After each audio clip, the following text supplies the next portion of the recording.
ये जो fourth Apple conclave, ये जो कॉन्फेडरेशन ऑफ इंडियन इंडस्ट्रीज़ का जो हमारा हिमाचल इकाई है, उन्होंने इसका जो है यहाँ पर आयोजन किया है।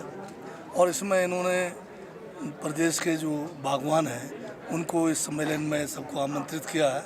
और अभी तो ये इनॉग्रेल सेशन था, इसके बाद जो है इनका आगे जो भी कार्यक्रम है वो चलना है, जिसमें प्रोमिनेंट जो एक्सपर्ट्स हैं इस एप्पल इंडस्ट्री के, वो जो है आपस में विचार विमर्श करेंगे और जो भी समस्याएं हैं एप्पल इंडस्ट्री को लेके उसके बारे डेलिब्रेट करेंगे। जहाँ तक प्रदेश सरकार का मैंडेट है कि हमने ये फैसला किया है कि हिमाचल प्रदेश को जो है फल राज्य के रूप में विकसित करना है, और चाहे हमारा टेम्परेट एरिया है चाहे सब ट्रॉपिकल एरिया है, हर दोनों जगह पर जो है हाई डेंसिटी प्लांटेशन करके, चाहे एप्पल का है चाहे सीट्रस का है, उसमें बागवानों को ज़्यादा से ज़्यादा फल का उत्पादन प्रति हेक्टर जो क्वांटिटी के हिसाब से और क्वालिटी के हिसाब से लेना है।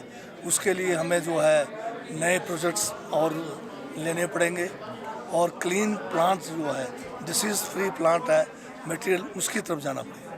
सर, क्या इसमें जो है वजन के हिसाब से जो सेब खरीद, वो तो हमने जो है फैसला कर लिया है, नोटिफाई भी कर लिया है कि इस बार जो एप्पल का जो ट्रेडिंग होगा या किसी भी फ्रूट का जो ट्रेडिंग होगा वो वेट के हिसाब से होगा। सर, कुछ ग्रोवर्स ने जो है कुछ सुझाव आपको दिए है कि लैब टेस्टिंग नहीं है, उनकी प्रोडक्शन कम हो रही है, कब तक इशू? सिंचाई की भी बात यहाँ पर कही गई है। जो हाई डेंसिटी का जो कंसेप्ट है उसमें बिना इरिगेशन के वो जो सस्टेनेबल नहीं है।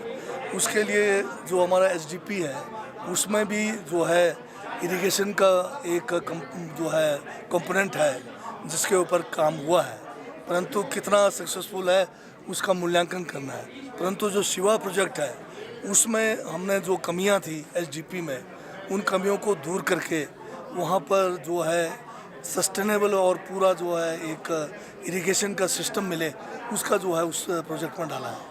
सर, भविष्य की एक चिंता भी यहाँ पर जाहिर की गई कि पुराने हो चुके हैं। टीम में तो हम बहुत पीछे हैं। हमारा पर हेक्टर जो है 7 और 6-7 के मतलब मैट्रिक टन पर है, जबकि बाहर के देशों में मैक्सिमम जो है 60 से भी ऊपर जा रहा है। तो वो हाई डेंसिटी पर है, उसके तरफ हमें जाना पड़ेगा। पुराना जो हमारा सीडलिंग वाला कंसेप्ट है अब वो धीरे धीरे कम होते जा रहा है। तो अभी हमें जो है प्लांट मटेरियल की बहुत सख्त ज़रूरत है। प्लांट मटेरियल तो मिलेगा, पर वो जो है डिसीज़ फ्री हो और सही मिले, उसकी हमें जो सबसे बड़ी ज़रूरत है। और उसके लिए यहाँ पर टेस्टिंग लैब की ज़रूरत है, डायग्नोस्टिक लैब की ज़रूरत है। हमने अभी पिछले कल ही एक बैठक की, उसमें हमने जो है यूनिवर्सिटी को स्ट्रेंथन करना है ताकि हिमाचल में अपना टेस्टिंग का जो है लैब होगा, ताकि हम लोगों को जो बागवानों को डिसीज़ फ्री जो है क्लीन मटेरियल जो है प्लांट मटेरियल दे सकें। आज का जो सीआईआई के द्वारा यहाँ पर एक कॉन्क्लेव रखा हुआ है, इसमें हम सब लोगों का एक इम्पॉर्टेंट रोल रहने वाला है, खासकर बागवानों का। हिमाचल प्रदेश में सेब की बागवानी 5,000 से 6,000 करोड़ की है, और जो ये सीआईआई की टीम है, जितने इंडस्ट्रियलिस्ट है यहाँ पर या और लोग हैं, 6,000 करोड़ में कम से कम जो है 1,500 करोड़ की कंट्रीब्यूशन की, यानी अगर हम 6,000 करोड़ की कमाई करते हैं तो 1,500 करोड़ सीआईआई के माध्यम से, चाहे उसमें एप्पल बॉक्सेस है, एप्पल ट्रेज है, चाहे आपके स्टेपिंग क्लिप्स है, स्टेपिंग रोल्स है, चाहे हमारा पेस्टिसाइड फंजीसाइड है, चाहे फर्टिलाइजर्स है, उसमें सबसे ज़्यादा पैसा जो हम कमाते हैं उस पैसे का ट्रांसफ़र जो है सीआईआई को होता है, उनकी टीम को होता है। और हमारा मानना यह है कि जब हम थोड़ा इकट्ठे बैठेंगे, आपस में बातचीत करेंगे, तो हमारा हो सकता है कि जो हमारा कॉस्ट ऑफ प्रोडक्शन है वो कैसे कम होगी, और जो ये सारी चीज़ें हैं उसमें हम किस तरह से ज़्यादा बेहतर जा सकते हैं, दवाइयाँ हमें ज़्यादा बेहतर कैसे मिल सकती है, और पैकेजिंग मटीरियल हमें ज़्यादा बेहतर कैसे मिल सकता है। इस कॉन्क्लेव में जो है हम ये सारी चीज़ें निकल के आएगी। और आज तो मंत्री महोदय यहाँ आए हैं और उन्होंने काफ़ी चीज़ें क्लियर की है, जिसमें कन्फ्यूजन बागवानों को बनी हुई है। खासकर अभी टेलीस्कोपिक और यूनिवर्सल कार्टन जो 24 किलो की कन्फ्यूजन है वो अभी तक क्लियर नहीं हो पाई है।